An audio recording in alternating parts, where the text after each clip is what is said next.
Buongiorno, dobro jutro, guten Morgen, buondì. Ue uslei per aulis direm spice mei che le divise pente e accentri in quel momento che vivin. Se tu domandi a cui calcope in guerre, parce l'ho fatto, che ti rispondi, ho hai ricevuto ordins dall'alto.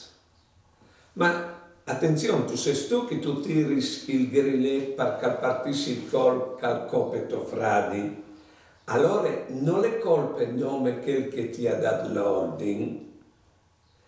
Stan che ognuno di noi ha le sue coscienze personali, è responsabile delle sue azioni.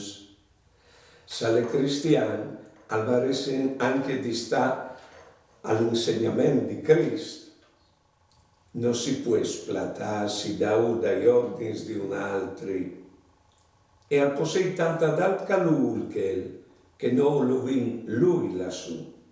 Allora disubbidì a cui che ti comanda di far male al diventa un dovere.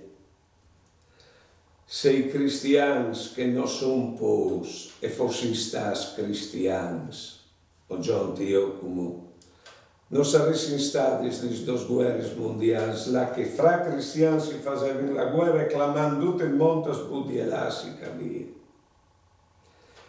E a dir simpliremo, se i cristiani che non sono pos a mettersi in vore è il dovere che al ben di Cristo di voler bene al frade, si varessi manco il vittimis, manco il assassinis, manco la fiez sbregas, manco il fracassinis, e si varessi un mondo più pacifico, più biel e più buono.